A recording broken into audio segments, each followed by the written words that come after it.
Hello students, previous video में revision जो video था उसमें हम क्रिटिकल एंगल एंड टीआईआर पर डिस्कशन किए थे और मैंने कहा था कि टीआईआर पर जब प्रॉब्लम होगा तो उसको हम सोल्व करेंगे क्रिटिकल एंगल का फॉर्मूला यूज करके। तो देखो एक नाइस प्रॉब्लम तुम्हारे सामने हम रख रहे हैं। देखो, consider the situation, find the maximum value of theta for which the light suffers TIR। TIR का मतलब हो गया total internal reflection at the vertical surface. Vertical surface का मतलब कौन होगा? इस सरफेस पर TIR हो रहा है। तो देखो, अब लाइट यहां पर इंसिडेंट हुआ। अब देखो ये डेंस ऑप्टिकली डेंसर है क्योंकि म्यू का वैल्यू 1.25 है, आउटसाइड जो है म्यू का वैल्यू 1.0 और 1 है, तो उससे ग्रेटर है, इसलिए यह ऑप्टिकली डेंसर हुआ। तो लाइट यहाँ इंसिडेंट हुआ, फिर उसके बाद नॉर्मल की ओर जो है बेंड हुआ और इस फेस पर आया, वर्टिकल जो फेस है। अब यहाँ पर हो क्या रहा है? तो हो तो रहा है टीआईआर, लेकिन टीआईआर का मतलब क्या हुआ कि ये जो एंगल हुआ, यह एंगल अगर क्रिटिकल एंगल होगा तब तो इस बाउंड्री से पास करना चाहिए लाइट को, लेकिन अगर इस एंगल का वैल्यू क्रिटिकल एंगल से ग्रेटर होगा तब टीआईआर होगा। तो हम क्वेश्चन में तो कह रहा है टीआईआर, लेकिन लेंगे हम इसको क्रिटिकल एंगल लेकर ही इसको सॉल्व करेंगे। बात समझ गए? तो चलो, अब यहाँ पर क्या है, ये थीटा एंगल है, इसी का मैक्सिमम वैल्यू पूछ रहा है। तो ये हम सपोज कि थीटा 1 हो गया, यहाँ थीटा डबल डैश हो गया। अब थीटा डबल डैश हो गया तो यहाँ पर क्रिटिकल एंगल को हम कंसीडर करेंगे। तो क्रिटिकल एंगल को कंसीडर करेंगे तो बताए थे sine theta is equal to 1 upon mu. तो यहाँ साइन थीटा डैश, इसको सपोज करो क्रिटिकल एंगल है, तभी ना यहाँ बाउंड्री से जा रहा है। तो theta double dash is equal to 1 by क्या होगा? म्यू होगा। और म्यू का वैल्यू यहाँ इस ऑप्टिकली डेंसर मीडियम का दिया है 1.25। अब इसको सोल्व किया भाई, डिस्मल हटा दिया, यहाँ 100 हो गया, बाई 125 हो गया, तो 4/5 हो गया। अब जब 4/5 हो गया तो ऐसा sine theta is equal to P by क्या होता है? एच होता है इन राइट एंगल ट्रायंगल। तो राइट एंगल ट्रायंगल, तो देखो ये अक्यूट एंगल हो गया, तो इसके सामने का एक क्या हो गया? परपेंडिकुलर हो गया, हाइपोटेन्यूज हो गया और ये बेस हो गया। तो ये 4/5 हो गया, 4/5 क्लियर। तो अब ये क्या होगा? इसका वैल्यू कितना होगा? 3 होगा। अब 3 होगा तो जब तक थीटा डैश नहीं निकलेगा तो थीटा का वैल्यू हम कैसे फाइंड आउट करेंगे? अब थीटा डैश निकालने के लिए हमको क्या करना पड़ेगा? देखो, थीटा डैश के सामने का जो होगा वो परपेंडिकुलर हो जाएगा इस अक्यूट एंगल के लिए, ये परपेंडिकुलर है, बेस हो जाएगा, ये हाइपोटेन्यूज तो है नहीं। तो sine theta dash is equal to होगा परपेंडिकुलर 3, अब बाई हाइपोटेन्यूज हो जाएगा 3/5। अब हम स्नेल्स लॉ लगा देंगे। तो स्नेल्स लॉ अब लगाएंगे तो कितना होगा? साइन थीटा, यहाँ है साइन थीटा डैश, बात समझ में आ रहा है? तो साइन थीटा यहाँ हो गया sine theta dash is equal to कितना हो गया? म्यू के बराबर हो गया। कितना हो गया? म्यू के बराबर हो गया। Sine theta by sine theta dash हो गया, म्यू के इक्वल हो गया। अब म्यू का वैल्यू कितना है? 1.25 है। इसको सोल्व करेंगे तो 5/4 आएगा। अब sine theta is equal to कितना होगा? क्रॉस मल्टीप्लाई कर देंगे, तो 5/4 में साइन थीटा डैश से मल्टीप्लाई किया। अब साइन थीटा डैश का पहले हम वैल्यू यहाँ निकाल चुके हैं, 3/5 है, तो यहाँ 3/5 रखा। अब इसको सोल्व किया, 5 कैंसिल हो गया, 3/4 हो गया। तो sine theta is equal to कितना मिला? यानी साइन थीटा का वैल्यू 3/4।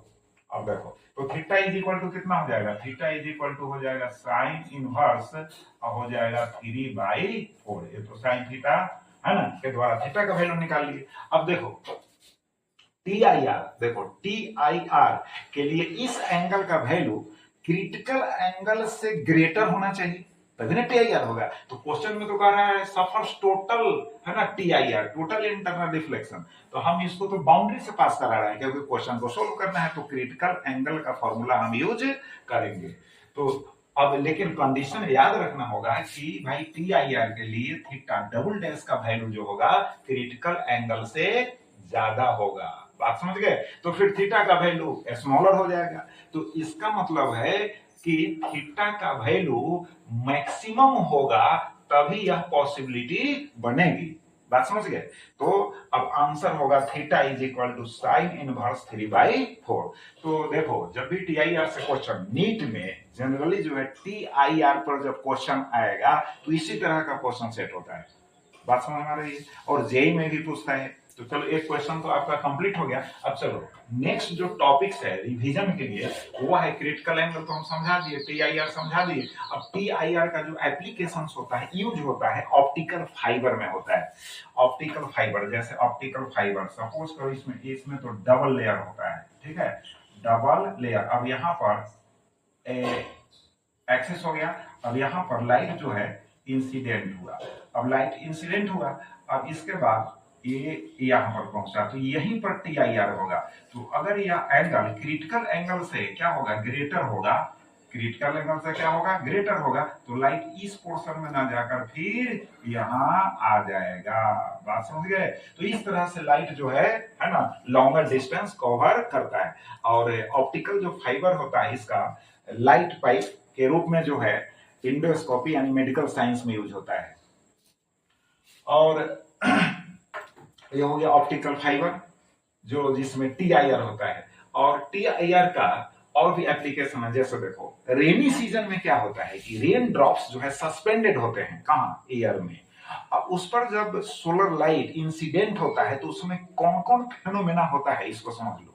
देखो रिफ्रैक्शन होता है उसमें, लाइट जो कि इंटर करता है वाटर ड्रॉपलेट में तो रिफ्रैक्शन होता है। अब फिर उसके बाद डिस्पर्सन ऑफ लाइट होता है, अब फिर टीआईआर होता है। ये तीनों फेनोमेना जो है उसमें है ना होता है। तो अब उसमें भी रेनबो में प्राइमरी रेनबो होता है, सेकेंडरी रेनबो होता है। अब किसमें कौन कौन है ना फेनोमेनन घटती है इसको हम स्पेशल शॉर्ट क्वेश्चन में डिस्कस कर चुके हैं। तो टीआईआर का आपने यूज देखा। अब जो है देखो ऑप्टिकल फाइबर भी बतला दिया। अब डिस्पर्सन ऑफ लाइट समझो एंड स्कैटरिंग भी समझाएंगे। डिस्पर्सन ऑफ लाइट का मतलब है कि जैसे देखो यहां पर हम बतला रहे हैं,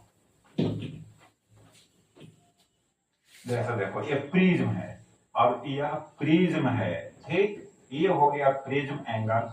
ऐसे ये सोलर लाइट है और यहां पर स्लिट लगा दिए, कम से कम लाइट जो है क्रॉस कर सके। अब यहां पर डिस्पर्सन होगा तो हम ओनली 2 कलर्स को शो कर रहे हैं। अब ये स्पेक्ट्रम देखो, ये हो गया विजिबल स्पेक्ट्रम। तो विजिबल स्पेक्ट्रम में ये रेड कलर हो गया, वायलेट कलर हो गया। अब इसके इधर इनविजिबल रेडिएशन है ना। तो इनविजिबल रेडिएशन को कहते हैं इंफ्रारेड रेडिएशन, हिंदी में औरत प्रकाश। और इधर जो रेडिएशन है इनविजिबल उसको यूवी, यूवी हो गया, ये हो गया इंफ्रा रेड है ना, लाइट हो गया। बात समझ गए। अब देखो डिविएशन जो होता है अब रेड में, अब इसको अगर हम ऐसे ज्वाइन कर दे, यहां पर ज्वाइन कर दिए तो इस एंगल का क्या नेम होगा अभी जस्ट बतलाएंगे। और डिविएशन समझ लो, इसको ऐसे अगर जाना चाहिए था लाइट, प्रिज्म नहीं होता तो लाइट ऐसे स्ट्रेट लाइन पास करता। तो यह जो एंगल हुआ ये एंगल ऑफ डिविएशन हुआ, जिसको विचलन कोण कहते हैं। और तो किसका विचलन कोण ज्यादा होगा यार, यानी एंगल ऑफ डिविएशन किसका ज्यादा होगा, रेड वायलेट में, तो वायलेट का ज्यादा होगा, रेड का कम होगा। अब समझो जैसे हम टॉप टू बॉटम आएंगे है ना इस स्पेक्ट्रम में, जो विजिबल स्पेक्ट्रम है, तो रेड का वेवलेंथ जो है लार्जर होता है। तो रेड से हम वायलेट की ओर आएंगे तो वेवलेंथ क्या होगा, वेवलेंथ जो होगा लेमडा डिक्रीज करेगा, है ना, डिक्रीजेज। लेमडा क्या होगा, डिक्रीजेज। बट म्यू जो होगा है ना पार्टिकुलर किसी भी है ना लाइट के लिए जो म्यू होगा जब रेड से नीचे आएंगे तो प्रिज्म के लिए, बात समझ गए, किसी भी पार्टिकुलर कलर के लिए है ना, यानी प्रिज्म का जो रिफ्रैक्टिव इंडेक्स होगा वो क्या होगा बोलो, लेमडा। तो चूंकि घट रहा है तो प्रिज्म के लिए जो रिफ्रैक्टिव इंडेक्स होगा वो बढ़ेगा। अब समझ गए। तो म्यू क्या होगा, बढ़ेगा। लेमडा घटेगा तो म्यू क्या होगा, बढ़ेगा। बात समझ गए। अब देखो अब इसको तो हम कहते हैं डिस्पर्सन ऑफ लाइट। अब इसको डिफाइन कैसे करोगे, when A ray of light, when a white ray of light passes through a prism, then it splits into 7 visible colors. We get a pattern of 7 visible colors on the screen, which is called visible spectrum, right? अब इसको समझ गया। अब red colour का wavelength large होता है, यानी larger हुआ with respect to other visible colours, तो उसका यूज भी तो होता है। तो देखो हॉरिजन अपीयर्स रेड कलर, है ना, horizon appears red during sunrise and sunset, यानी सूर्योदय एवं सूर्यास्त के समय क्षितिज जो है लाल दिखता है, यानी आकाश का एकदम ग्राउंड से लगता है कि टच कर रहा है आकाश, ऐसा टच करता नहीं है यार, लगता है, तो एकदम ग्राउंड के सामने जो है ना, आकाश का जो पार्ट है उसी को क्षितिज बोलते हैं, तो रेड कलर का दिखता है। क्यों? क्योंकि होता क्या है कि रेड कलर का वेवलेंथ ज्यादा होता है, और ज्यादा होने के कारण स्कैटरिंग इसका कम होता है, स्कैटरिंग भी समझा देंगे, स्कैटरिंग कम होता है, तो बाकी जो कलर्स है उनका स्कैटरिंग हो गया और रास्ते में छिटक कर आ गया, रास्ते में फैल कर आ गया, और रेड कलर का वेवलेंथ ज्यादा है तो लॉन्ग डिस्टेंस ट्रेवल करते हुए आपके नेत्र पर, आई पर पहुंचता है, तो आप उस पोर्शन को जिधर से आ रहा है आप रेड कलर में देखते हैं। अब देखो आकाश का रंग यानी स्काई अपीयर्स ब्लू, कभी कभी क्वेश्चन में भी आता है, तो आकाश यानी नीला दिखता है, तो स्कैटरिंग के कारण होता है। अब स्कैटरिंग क्या है इसको यार समझ लो। स्कैटरिंग जो होता है, जब लाइट ईयर से पास करता है तो ईयर का जो मॉलिक्यूल्स है लाइट को एब्जॉर्ब करता है और फिर उसको इमिट करता है, बात समझ गए? तो जो इमिट किया उस लाइट को स्कैटर्ड लाइट कहते हैं, और उसका जो इंटेंसिटी होगा, है ना, उसका इंटेंसिटी 1/λ⁴ के प्रोपोर्शनल होगा, तो लेमडा घटेगा यानी डिक्रीज करेगा, लेमडा का वैल्यू छोटा होगा तो स्कैटर्ड लाइट का इंटेंसिटी बड़ा होगा। अब बात समझ गए? तो स्कैटरिंग किसका ऐसा होना चाहिए? वायलेट का, लेकिन जो ह्यूमन आई है सेंसिटिव होता है किस कलर के प्रति, यानी ब्लू कलर के प्रति, इसीलिए नीला दिखता है। और रेड कलर का साथ साथ और भी यूज समझ लो यार, तो रेड कलर का जैसे सिग्नल, डेंजर जो सिग्नल होता है वो रेड, है ना, कलर ही यूज करता है, तो वेवलेंथ के कारण होता है। रेलवे सिग्नल में भी रेड कलर यूज होता है, लार्ज वेवलेंथ के कारण होता है, तो रेड कलर का बहुत सारा यूज है, बात समझ गए?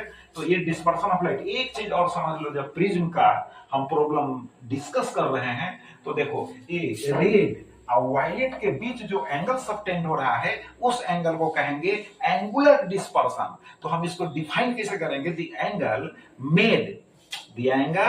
Made between any two colors of visible spectrum is called angular dispersion। बात समझ गए? Angular dispersion. एक होता है डिस्पर्सिव पावर, तो उसके पहले एंगल ऑफ डिविएशन भी समझना पड़ेगा। तो पहले एंगल ऑफ डिविएशन के पहले प्रिज्म का, है ना, जो रिफ्रैक्टिव इंडेक्स है mu is equal to sine A plus delta M by sine A by 2। इस फॉर्मूला को समझ लो, ये रिफ्रैक्शन का फॉर्मूला है प्रिज्म के लिए। म्यू रिफ्रैक्शन यानी रिफ्रैक्टिव इंडेक्स हो गया, ये जो है प्रिज्म एंगल हो गया, डेल्टा मिनिमम डिविएशन है, और यहाँ नीचे साइन ए बाई 2, तो इसको याद रखना है। अब मिनिमम डिविएशन के लिए यानी थीन जो प्रिज्म होता है, थीन प्रिज्म, उसके लिए होता है यहाँ delta is equal to mu minus 1 into a. कितना होता है? डेल्टा इज इक्वल टू क्या होता है? Mu minus 1 into a, mu minus 1 into a. Thin prism के लिए डिविएशन का फॉर्मूला होगा delta is equal to mu minus 1 into a, और दो, है ना, टू रेज के बीच जो एंगल होगा उसको कहेंगे एंगुलर डिस्पर्शन। और डिस्पर्सिव पावर का मतलब हुआ, डिस्पर्सिव पावर का मतलब क्या हुआ? Angular dispersion divided by deviation of mid colour. तो मिड कलर किसको माना गया है? येलो कलर को माना गया है, येलो कलर को मिड कलर माना गया है। एंगुलर डिस्पर्शन मतलब क्या हो गया? अब जैसे एंगुलर डिस्पर्शन निकालोगे तो ये जो एंगल थीटा है इसी का ना वैल्यू निकालोगे, तो देखो वायलेट के डिविएशन में से रेड के डिविएशन को घटा दोगे, डिविएशन का फॉर्मूला रेड ही है, तो रेड के लिए यहाँ रेड आर डाल दो और वायलेट के लिए यहाँ भी डाल दो। अब इस डिविएशन में से इस डिविएशन को घटा दोगे तो बीच का एंगल थीटा निकल जाएगा, और उस एंगुलर डिविएशन में मिड कलर का जो डिविएशन है उसे डिवाइड कर दो, तो डिस्पर्सिव पावर जिसको ओमेगा से इंडिकेट करते हैं वह फाइंड आउट हो जाएगा। तो आप प्रिज्म से रिलेटेड टॉपिक्स भी स्टडी कर लिए। अब जो है नेक्स्ट वीडियो में हम लेंस से रिलेटेड है ना जो टॉपिक्स हैं उनका रिवीजन कराएंगे। देखो हमको एक एक टॉपिक को अगर 10 बार रिवीजन कराना होगा तो मैं कराऊंगा, उसके लिए वीडियो बनाऊंगा, लेकिन तुमको स्टडी करना है और नंबर जो है बेटर लाना है, बोर्ड एग्जाम में नंबर बेटर लाना है, लेकिन नॉलेज के साथ लाना है। ऐसा नहीं कि चावल का भात बन गया केवल भाते खाओगे, कि भात के साथ दाल सब्जी सब ना चाहिए। अरे मिनरल चाहिए, विटामिन चाहिए, प्रोटीन चाहिए, फैट चाहिए, कार्बोहाइड्रेट चाहिए, सब चाहिए। तो केवल मार्क्स नहीं, मार्क्स साथ है ना नॉलेज भी चाहिए आपको। तो बहुत बहुत धन्यवाद, थैंक यू वेरी मच।